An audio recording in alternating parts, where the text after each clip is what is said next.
ನಮಸ್ಕಾರ ಸ್ನೇಹಿತರೆ. ಪರಶುರಾಮರು ತೆರಳಿದ ನಂತರ ಶ್ರೀರಾಮ, ಸೀತಾದೇವಿ ಮತ್ತು ಲಕ್ಷ್ಮಣರು ಅಯೋಧ್ಯೆಗೆ ಆಗಮಿಸಿದರು. ಇಡೀ ನಗರವು ಸಂಭ್ರಮದಲ್ಲಿ ಮುಳುಗಿತ್ತು.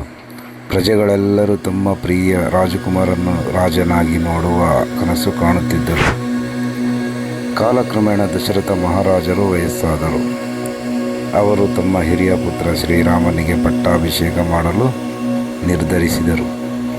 ಈ ಸುದ್ದಿ ಅಯೋಧ್ಯೆಯಾದ್ಯಂತ ಹರಡಿತು. ಮನೆ ಮನೆಗಳಲ್ಲಿ ದೀಪಗಳನ್ನು ಬೆಳಗಿಸಲಾಯಿತು. ದೇವಾಲಯಗಳಲ್ಲಿ ವಿಶೇಷ ಪೂಜೆಗಳು ನಡೆದವು. ಇಡೀ ನಗರ ಹಬ್ಬದ ವಾತಾವರಣದಲ್ಲಿ ಕಂಗೊಳಿಸಿತು. ಆದರೆ ರಾಜಮನೆಯ ಒಂದು ಮೂಲೆಯಲ್ಲಿ ಈ ಸಂತೋಷವನ್ನು ಸಹಿಸಲಾಗದ ಒಬ್ಬಳು ಇದ್ದಳು. ಅವಳೇ ಮಂಥರೆ. ಕೈಕೇಯಿಯ ಆಪ್ತ ದಾಸಿಯಾಗಿದ್ದ ಮಂಥರೆ ತನ್ನ ಕುತಂತ್ರದಿಂದ ಕೈಕೇಯಿಯ ಮನಸ್ಸಿನಲ್ಲಿ ವಿಷಬೀಜ ಬಿತ್ತಲು ಆರಂಭಿಸಿದಳು. ರಾಮನು ರಾಜನಾದರೆ ಮುಂದೆ ಕೌಸಲ್ಯೆ ರಾಜಮಾತೆಯಾಗುತ್ತಾಳೆ. ನೀನು ಮತ್ತು ನಿನ್ನ ಮಗ ಭರತನು ಗೌರವ ಕಳೆದುಕೊಳ್ಳುತ್ತೀರಿ ಎಂದು ಅವಳು ಕೈಕೇಯಿಯನ್ನು ಪ್ರಚೋದಿಸಿದಳು. ಮೊದಲಿಗೆ ಕೈಕೇಯಿ ಅದನ್ನು ಒಪ್ಪಲಿಲ್ಲ. ಏಕೆಂದರೆ ಅವಳಿಗೂ ರಾಮನ ಮೇಲೆ ಅಪಾರ ಪ್ರೀತಿ ಇತ್ತು.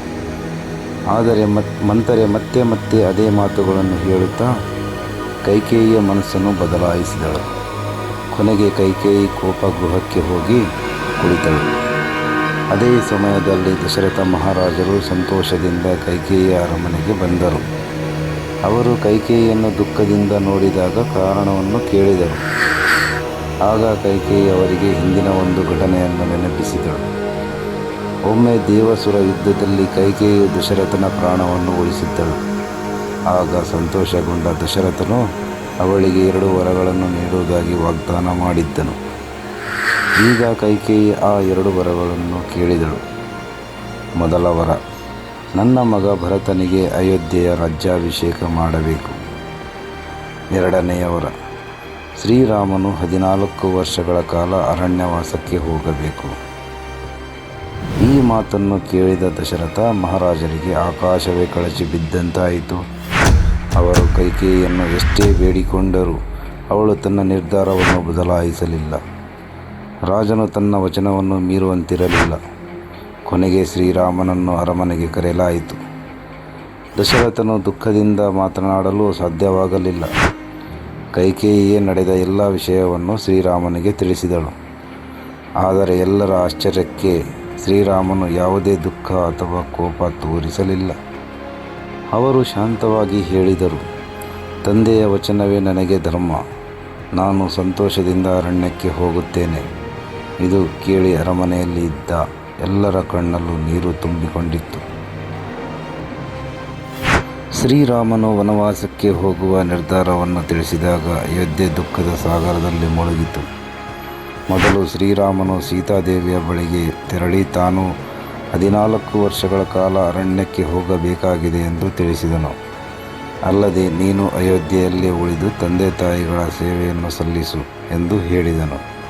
ಆದರೆ ಸೀತಾದೇವಿ ದೃಢವಾಗಿ ಉತ್ತರಿಸಿದಳು, ಪತಿ ಇರುವ ಸ್ಥಳವೇ ನನಗೆ ಅಯೋಧ್ಯೆ. ನಿಮ್ಮನ್ನು ಬಿಟ್ಟು ನಾನು ಒಂದು ಕ್ಷಣವೂ ಇರಲಾರೆ. ನೀವು ಅರಣ್ಯಕ್ಕೆ ಹೋದರೆ ನಾನು ನಿಮ್ಮೊಂದಿಗೆ ಬರುತ್ತೇನೆ.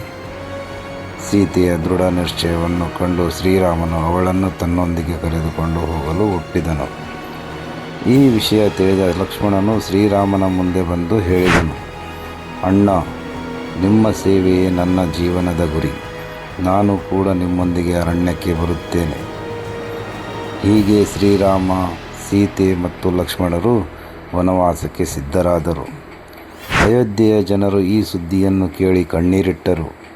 ರಾಜಮಾರ್ಗಗಳಲ್ಲಿ ಸಾವಿರಾರು ಜನರು ಸೇರಿ ನಮ್ಮನ್ನು ಬಿಟ್ಟು ಹೋಗಬೇಡಿ ಎಂದು ಬೇಡಿಕೊಂಡರು.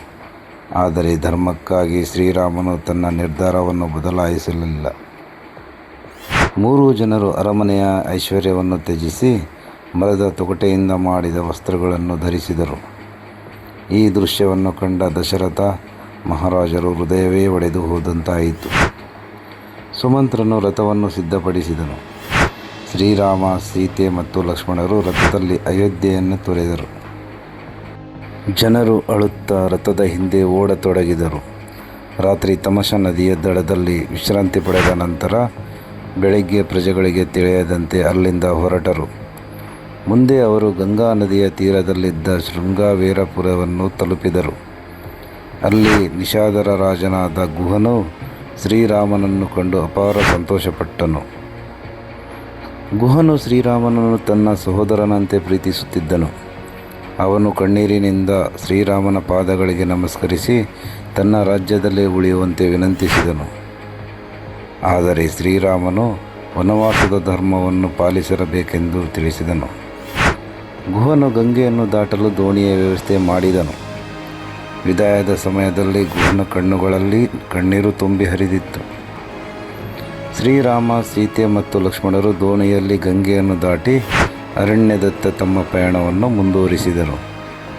ಗಂಗೆಯನ್ನು ದಾಟಿದ ನಂತರ ಶ್ರೀರಾಮ, ಸೀತಾದೇವಿ ಮತ್ತು ಲಕ್ಷ್ಮಣರು ತಮ್ಮ ಅರಣ್ಯ ಯಾತ್ರೆಯನ್ನು ಮುಂದುವರಿಸಿದರು. ಮಾರ್ಗ ಮಧ್ಯೆ ಅವರು ಮಹರ್ಷಿ ಭರದ್ವಾಜರ ಆಶ್ರಮಕ್ಕೆ ಭೇಟಿ ನೀಡಿದರು. ಮಹರ್ಷಿಗಳು ಅವರನ್ನು ಆತ್ಮೀಯವಾಗಿ ಸ್ವಾಗತಿಸಿ ವನವಾಸಕ್ಕೆ ಸೂಕ್ತವಾದ ಸ್ಥಳವಾಗಿ ಚಿತ್ರಕೂಟ ಪರ್ವತವನ್ನು ಸೂಚಿಸಿದರು. ನಂತರ ಮೂವರು ಚಿತ್ರಕೂಟವನ್ನು ತಲುಪಿ ಲಕ್ಷ್ಮಣನು ಸುಂದರವಾದ ಒಂದು ಪರ್ಣಕುಟೀರವನ್ನು ನಿರ್ಮಿಸಿದನು. ಅಲ್ಲಿಯೇ ಶ್ರೀರಾಮ, ಸೀತೆ ಮತ್ತು ಲಕ್ಷ್ಮಣರು ಸರಳ ಹಾಗೂ ಶಾಂತ ಜೀವನವನ್ನು ಆರಂಭಿಸಿದರು. ಚಿತ್ರಕೂಟದ ಪ್ರಕೃತಿ ಸೌಂದರ್ಯ ಮನಮೋಹಕವಾಗಿತ್ತು. ಹಕ್ಕಿಗಳ ಕಲರವ, ಹರಿಯುವ ನದಿಗಳು ಮತ್ತು ಹಸಿರು ಕಾಡುಗಳು ನಡುವೆ ಅವರು ಸಂತೋಷದಿಂದ ದಿನಗಳನ್ನು ಕಳೆದರು. ಇತ್ತ ಅಯೋಧ್ಯೆಯಲ್ಲಿ ದಶರಥ ಮಹಾರಾಜರು ರಾಮ ವಿಯೋಗವನ್ನು ತಾಳಲಾರದೆ ದುಃಖದಲ್ಲಿ ಮುಳುಗಿದ್ದರು. ಅವರಿಗೆ ಒಂದು ಹಳೆಯ ಘಟನೆ ನೆನಪಾಯಿತು. ಯೌವನದಲ್ಲಿ ಬೇಟೆಯಾಡಲು ಹೋಗಿದ್ದಾಗ ಶಬ್ದವನ್ನು ಕೇಳಿ ಪ್ರಾಣಿ ಎಂದು ಭಾವಿಸಿ ಬಾಣ ಹಾರಿಸಿದ್ದರು. ಆದರೆ ಅದು ಶ್ರವಣಕುಮಾರ ಎಂಬ ಭಕ್ತ ಯುವಕನಾಗಿದ್ದನು. ಮಗನ ಸಾವಿನಿಂದ ದುಃಖಗೊಂಡ ಶ್ರವಣಕುಮಾರನ ತಂದೆ ತಾಯಿಗಳು ದಶರಥನಿಗೆ ಶಾಪ ನೀಡಿದ್ದರು. ನೀನು ಕೂಡ ಒಮ್ಮೆ ಪುತ್ರ ವಿಯೋಗವನ್ನು ದುಃಖದಿಂದಲೇ ಪ್ರಾಣ ಬಿಡುವೆ.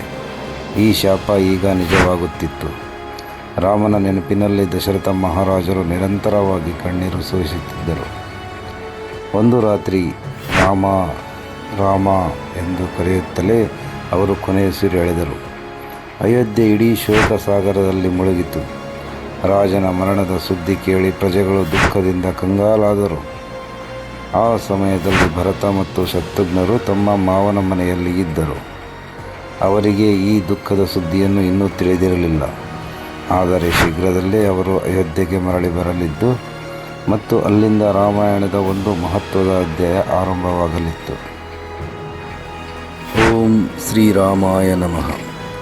ಭರತ ಮತ್ತು ಶತ್ರುಘ್ನನು ತಮ್ಮ ಮಾವನ ಮನೆಯಿಂದ ಅಯೋಧ್ಯೆಗೆ ಮರಳಿದರು. ಆದರೆ ಅಯೋಧ್ಯೆಯ ವಾತಾವರಣ ವಿಚಿತ್ರವಾಗಿ ಕಂಡಿತು. ಸಾಮಾನ್ಯವಾಗಿ ಸಂಭ್ರಮದಿಂದ ಕಂಗೊಳಿಸುವ ನಗರ ಇಂದು ಮೌನವಾಗಿತ್ತು. ಅರಮನೆಗೆ ಬಂದ ಭರತನಿಗೆ ತಂದೆ ದಶರಥ ಮಹಾರಾಜರ ಮರಣ ಮತ್ತು ಶ್ರೀರಾಮನ ವನವಾಸದ ಸುದ್ದಿ ತಿಳಿಯಿತು. ಈ ಸುದ್ದಿ ಕೇಳಿ ಭರತನು ದುಃಖದಿಂದ ಕುಸಿದು ಬಿದ್ದನು. ನಂತರ ಈ ಎಲ್ಲ ಘಟನೆಗಳಿಗೆ ಕಾರಣ ಕೈಕೇಯಿಯೇ ಎಂದು ತಿಳಿದಾಗ ಅವನಿಗೆ ಅಪಾರ ಕೋಪ ಬಂತು. ಅವನು ತನ್ನ ತಾಯಿಗೆ ಹೇಳಿದನು, ಅಮ್ಮ, ನೀನು ಮಾಡಿದ ಕೆಲಸದಿಂದ ನಮ್ಮ ವಂಶಕ್ಕೆ ಕಳಂಕ ಬಂದಿದೆ. ನನಗೆ ಈ ರಾಜ್ಯ ಬೇಡ. ಅಣ್ಣ ಶ್ರೀರಾಮನೇ ಅಯೋಧ್ಯೆಯ ನಿಜವಾದ ರಾಜ. ಭರತನ ಧರ್ಮನಿಷ್ಠೆಯನ್ನು ಕಂಡು ಎಲ್ಲರೂ ಆಶ್ಚರ್ಯಪಟ್ಟರು. ನಂತರ ಭರತನು ಗುರು ಶಿಷ್ಟರು, ಶತ್ರುಘ್ನ, ಮಂತ್ರಿಗಳು ಮತ್ತು ಅಯೋಧ್ಯೆಯ ಜನರೊಂದಿಗೆ ಶ್ರೀರಾಮನನ್ನು ಮರಳಿ ಕರೆತರಲು ಚಿತ್ರಕೂಟದ ಕಡೆಗೆ ಹೊರಟನು. ಚಿತ್ರಕೂಟದಲ್ಲಿ ಶ್ರೀರಾಮನನ್ನು ಕಂಡ ಭರತನು ಕಣ್ಣೀರಿನಿಂದ ಅವರ ಪಾದಗಳಿಗೆ ನಮಸ್ಕರಿಸಿದನು. ಅವನು ದಶರಥ ಮಹಾರಾಜರ ಮರಣದ ಸುದ್ದಿಯನ್ನು ತಿಳಿಸಿದನು. ಈ ಸುದ್ದಿ ಕೇಳಿ ಶ್ರೀರಾಮ, ಸೀತೆ ಮತ್ತು ಲಕ್ಷ್ಮಣರು ಬಹಳ ದುಃಖಪಟ್ಟರು. ಭರತನು ಶ್ರೀರಾಮನಿಗೆ ಅಯೋಧ್ಯೆಗೆ ಮರಳಿ ಬಂದು ರಾಜ್ಯಭಾರ ವಹಿಸಿಕೊಳ್ಳುವಂತೆ ವಿನಂತಿಸಿದನು. ಆದರೆ ಶ್ರೀರಾಮನು ಶಾಂತವಾಗಿ ಉತ್ತರಿಸಿದನು, ತಂದೆಯ ವಚನವನ್ನು ಪಾಲಿಸುವುದು ನನ್ನ ಧರ್ಮ. 14 ವರ್ಷಗಳ ವನವಾಸ ಮುಗಿಯುವವರೆಗೂ ನಾನು ಅಯೋಧ್ಯೆಗೆ ಮರಳುವುದಿಲ್ಲ. ಭರತನು ಎಷ್ಟೇ ಬೇಡಿಕೊಂಡರೂ ಶ್ರೀರಾಮನು ತನ್ನ ನಿರ್ಧಾರವನ್ನು ಬದಲಾಯಿಸಲಿಲ್ಲ. ಕೊನೆಗೆ ಭರತನು ಒಂದು ವಿನಂತಿ ಮಾಡಿದನು. ಅವನು ಶ್ರೀರಾಮನ ಪಾದುಕೆಗಳನ್ನು ಕೇಳಿದನು. ಶ್ರೀರಾಮನು ತನ್ನ ಪಾದುಕೆಗಳನ್ನು ಭರತನಿಗೆ ನೀಡಿದನು. ಭರತನು ಆ ಪಾದುಕೆಗಳನ್ನು ತಲೆಯ ಮೇಲೆ ಹೊತ್ತು ಗೌರವದಿಂದ ಸ್ವೀಕರಿಸಿದನು. ಅಯೋಧ್ಯೆಗೆ ಮರಳಿದ ನಂತರ ಅವನು ಸಿಂಹಾಸನದ ಮೇಲೆ ಶ್ರೀರಾಮನ ಪಾದುಕೆಗಳನ್ನು ಪ್ರತಿಷ್ಠಾಪಿಸಿದನು. ತಾನು ರಾಜನಾಗದೆ ಶ್ರೀರಾಮನ ಪ್ರತಿನಿಧಿಯಾಗಿ ರಾಜ್ಯವನ್ನು ಆಡಳಿತ ನಡೆಸಲು ಆರಂಭಿಸಿದನು. ಅವನು ನಂದಿ ಗ್ರಾಮದಲ್ಲಿ ಸರಳ ಜೀವನ ನಡೆಸುತ್ತಾ 14 ವರ್ಷಗಳ ಕಾಲ ಶ್ರೀರಾಮನ ಆಗಮನಕ್ಕಾಗಿ ಕಾಯಲು ನಿರ್ಧರಿಸಿದನು. ಹೀಗೆ ಭರತನು ತನ್ನ ಸಹೋದರನ ಮೇಲಿನ ಅಪಾರ ಭಕ್ತಿ ಮತ್ತು ಧರ್ಮನಿಷ್ಠೆಯನ್ನು ಜಗತ್ತಿಗೆ ತೋರಿಸಿದನು. ಚಿತ್ರಕೂಟದಲ್ಲಿ ಭರತನೊಂದಿಗೆ ಭೇಟಿಯಾದ ನಂತರ ಶ್ರೀರಾಮ, ಸೀತಾದೇವಿ ಮತ್ತು ಲಕ್ಷ್ಮಣರು ತಮ್ಮ ವನವಾಸವನ್ನು ಮುಂದುವರೆಸಿದರು. ಅವರು ದಟ್ಟವಾದ ದಂಡಕಾರಣ್ಯ ಕಾಡಿನೊಳಗೆ ಪ್ರವೇಶಿಸಿದರು. ಆ ಕಾಡಿನಲ್ಲಿ ಅನೇಕ ಋಷಿಮುನಿಗಳು ತಪಸ್ಸು ಮಾಡುತ್ತಿದ್ದರು. ಆದರೆ ರಾಕ್ಷಸರ ಕಾಟದಿಂದ ಅವರು ಶಾಂತಿಯುತ ಜೀವನ ನಡೆಸಲು ಸಾಧ್ಯವಾಗುತ್ತಿರಲಿಲ್ಲ. ಋಷಿಗಳು ಶ್ರೀರಾಮನ ಬಳಿ ಬಂದು ತಮ್ಮ ಕಷ್ಟಗಳನ್ನು ವಿವರಿಸಿದರು. ಆಗ ಶ್ರೀರಾಮನು ಧರ್ಮ ರಕ್ಷಣೆಗಾಗಿ ರಾಕ್ಷಸರನ್ನು ಸಂಹರಿಸುವುದಾಗಿ ವಚನ ನೀಡಿದರು. ಮುಂದೆ ಸಾಗುತ್ತಿದ್ದಾಗ 3 ಮೇಲೆ ವಿರಾಧ ಎಂಬ ಭಯಂಕರ ರಾಕ್ಷಸನು ದಾಳಿ ಮಾಡಿದನು. ಅವನು ಸೀತಾದೇವಿಯನ್ನು ಅಪಹರಿಸಲು ಪ್ರಯತ್ನಿಸಿದನು. ಆದರೆ ಶ್ರೀರಾಮ ಮತ್ತು ಲಕ್ಷ್ಮಣರು ಅವನೊಂದಿಗೆ ಭೀಕರ ಯುದ್ಧ ಮಾಡಿ ಕೊನೆಗೆ ಅವನನ್ನು ಸಂಹರಿಸಿದರು. ವಿರಾಧನು ಶಾಪದಿಂದ ರಾಕ್ಷಸನಾಗಿದ್ದ ಗಂಧರ್ವನಾಗಿದ್ದು ಶ್ರೀರಾಮನ ಕೈಯಲ್ಲಿ ಮೋಕ್ಷವನ್ನು ಪಡೆದನು. ನಂತರ ಅವರು ಮಹರ್ಷಿ ಅಗಸ್ತ್ಯರ ಆಶ್ರಮಕ್ಕೆ ಭೇಟಿ ನೀಡಿದರು. ಅಗಸ್ತ್ಯ ಮಹರ್ಷಿಗಳು ಶ್ರೀರಾಮನಿಗೆ ದಿವ್ಯವಾದ ಆಯುಧಗಳನ್ನು ನೀಡಿ ಆಶೀರ್ವದಿಸಿದರು. ಅವರು ಗೋದಾವರಿ ನದಿಯ ತೀರದಲ್ಲಿರುವ ಪಂಚವಟಿ ಎಂಬ ಸುಂದರ ಸ್ಥಳದಲ್ಲಿ ವಾಸಿಸಲು ಸಲಹೆ ನೀಡಿದರು. ಶ್ರೀರಾಮ, ಸೀತೆ ಮತ್ತು ಲಕ್ಷ್ಮಣರು ಪಂಚವಟಿಯನ್ನು ತಲುಪಿದರು. ಲಕ್ಷ್ಮಣನು ಅಲ್ಲಿ ಸುಂದರವಾದ ಪೂರ್ಣ ಕುಟೀರವನ್ನು ನಿರ್ಮಿಸಿದನು. ಗೋದಾವರಿ ನದಿಯ ಕಲಕಲ ಧ್ವನಿ, ಹಸಿರು ಮರಗಳು ಮತ್ತು ಶಾಂತವಾದ ವಾತಾವರಣದ ನಡುವೆ ಅವರು ಸಂತೋಷದಿಂದ ಜೀವನ ನಡೆಸಲು ಆರಂಭಿಸಿದರು. ಒಂದು ದಿನ ಆಕಾಶದಲ್ಲಿ ಹಾರುತ್ತಿದ್ದ ವೃದ್ಧ ಗಿಡುಗನಾದ ಜಟಾಯು ಅವರನ್ನು ಭೇಟಿಯಾದನು. ಜಟಾಯು ದಶರಥ ಮಹಾರಾಜರ ಸ್ನೇಹಿತನಾಗಿದ್ದನು. ಅವನು ಶ್ರೀರಾಮನಿಗೆ ತನ್ನ ಸ್ನೇಹ ಮತ್ತು ರಕ್ಷಣೆಯ ಭರವಸೆ ನೀಡಿದನು. ಪಂಚವಟಿಯಲ್ಲಿ ಶಾಂತಿಯುತ ಜೀವನ ಸಾಗುತ್ತಿದ್ದರೂ ವಿಧಿಯು ಒಂದು ದೊಡ್ಡ ಪರೀಕ್ಷೆಯನ್ನು ಸಿದ್ಧಪಡಿಸಿತ್ತು. ದಂಡಕಾರಣ್ಯದ ಆಳದಲ್ಲಿ ಒಬ್ಬ ರಾಕ್ಷಸಿ ಅವರ ಜೀವನದ ದಿಕ್ಕನ್ನೇ ಬದಲಾಯಿಸಿದ್ದಳು. ಮುಂದಿನ ಭಾಗದಲ್ಲಿ ಶೂರ್ಪಣಖೆಯ ಆಗಮನ, ಖರದೂಷಣರ ಸಂಹಾರ ಮತ್ತು ರಾವಣನ ಪ್ರತೀಕಾರದ ಆರಂಭವನ್ನು ತಿಳಿದುಕೊಳ್ಳೋಣ. ಇನ್ನು ಯಾರು ನಮ್ಮ ಚಾನಲ್ನ ಸಬ್ಸ್ಕ್ರೈಬ್ ಮಾಡಿಲ್ಲ, ದಯವಿಟ್ಟು ಸಬ್ಸ್ಕ್ರೈಬ್ ಮಾಡಿ ಅಂತ ಹೇಳ್ತಾ ಇಂದಿನ ವಿಡಿಯೋವನ್ನು ಇಲ್ಲಿಗೆ ಮುಗಿಸ್ತಾ ಇದ್ದೀನಿ. ಜೈ ಹಿಂದ್, ಜೈ ಕರ್ನಾಟಕ.